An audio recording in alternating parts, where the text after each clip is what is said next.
जय जिनेंद्र, कैसे हैं आप सब। आरजे ख्वाहिश में स्वागत है सभी का। आषाढ़ मास की शुक्ल नवमी अर्थात 15 जुलाई को भरल्या नवमी अर्थात गुप्त नवरात्रि का समापन।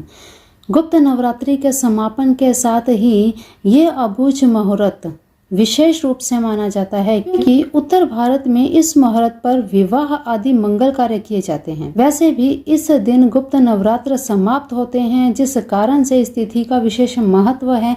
अन्य और क्यों भरल्या नवमी को विशेष माना जाता है, चलिए जान लेते हैं। देखिए, भरल्या नवमी एक अबूझ मुहूर्त है। इस दिन किसी भी प्रकार की सभी शुभ गतिविधियां, शुभ कार्य किए जा सकते हैं। भरल्या नवमी मुख्य रूप से विवाह जैसे शुभ कार्यों के लिए बहुत ही महत्वपूर्ण माना जाता है। हिंदू मान्यताओं के अनुसार देवशयनी एकादशी के बाद 4 महीने के लिए मांगलिक कार्य, शुभ कार्य रुक जाते हैं। देवशयनी एकादशी से भगवान विष्णु चतुर्मास के लिए गहरी योग निद्रा में चले जाते हैं। इसके बाद भगवान विष्णु सीधे देवउठनी एकादशी पर चतुर्मास समाप्ति के बाद ही योग निद्रा से जागृत होते हैं। इसके बाद ही सब शुभ कार्य और मांगलिक कार्य शुरू होते हैं।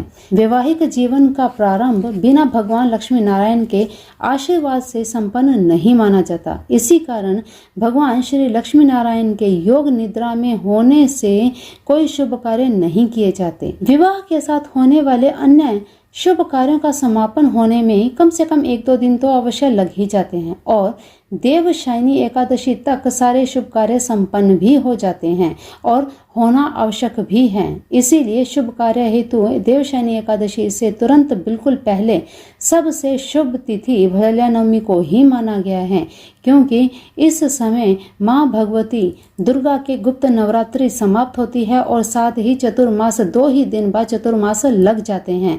तो देवशयनी एकादशी से पहले कोई भी मंगल कार्य करने हो तो आप विशेष रूप से कार्य कर सकते हैं, क्योंकि फिर इसके बाद 4 महीने तक कोई भी शुभ कार्य अर्थात विवाह आदि कार्य नहीं किए जाएंगे, क्योंकि ये समय केवल और केवल पूजा भक्ति का, पूजा पाठ का है, ध्यान आदि का है, ध्यान साधना का है। तो इन 4 महीनों में केवल और केवल ध्यान साधनाएं आप कर सकते हैं। विवाह आदि मंगल कार्य बिल्कुल वर्जित होंगे।